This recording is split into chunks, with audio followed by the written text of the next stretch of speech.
Now I gotta keep correcting myself because I'm following your career. I got used to calling you Katie Feenstra. Now I gotta call you Mattera. Right, Mattera. You got married last November.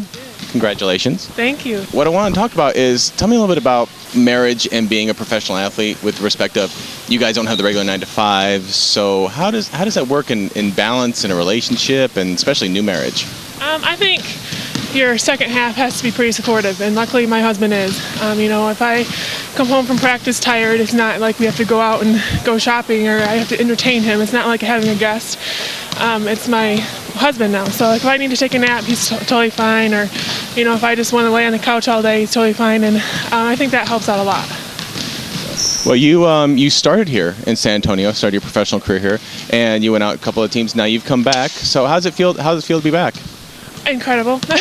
Words can't express how happy I was when I found out I was coming back to San Antonio. The city is great. The fans are awesome. The coaching staff's awesome. So I was really excited to come back.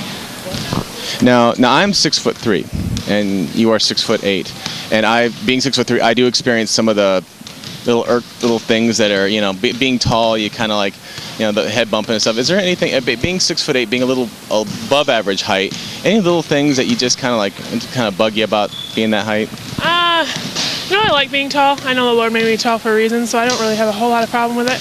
The annoying thing is I just can't go into a store and buy a pair of pants or jeans or shoes or anything. It gets a little more difficult, but other than that, it's fine. I was always the one in charge of my family putting stuff on the top shelf. Was that kind of like your role too? Well, my whole family's tall. My dad's 6'11", my mom's 6'3", so that was my dad's job. Obviously, we can see where the height came from. Yeah.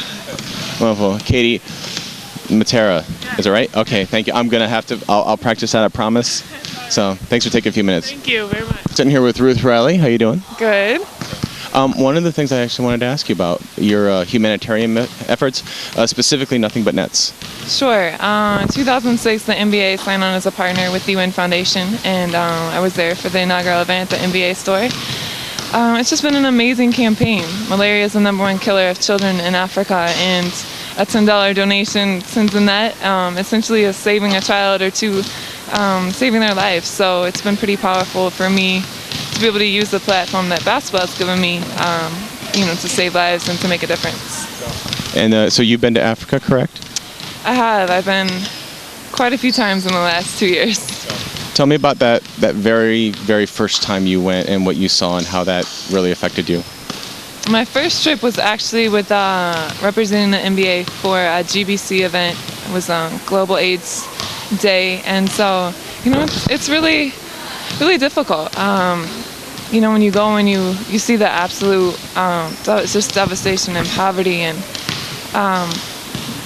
just a lack of resources that is just a daily occurrence in their lives. And knowing a simple solution that we take for granted over here would make a huge difference. And so, I think that it really struck me pretty hard, but at the same time it inspired me to come back and do what I could. Just as far as where would you like this effort to go?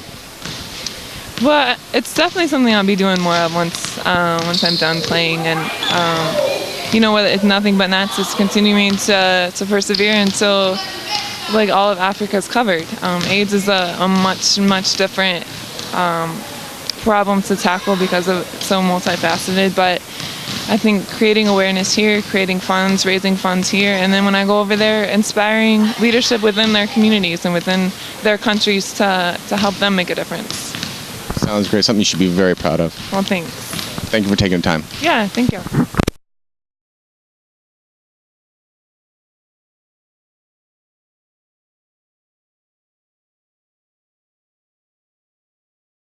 Well, wonderful. And so, where do you in the future? Where do you hope to see this going and it actually going further? And so, I had a question. It was there, and it's gone now. So, as you can tell, I don't do this for a living. So.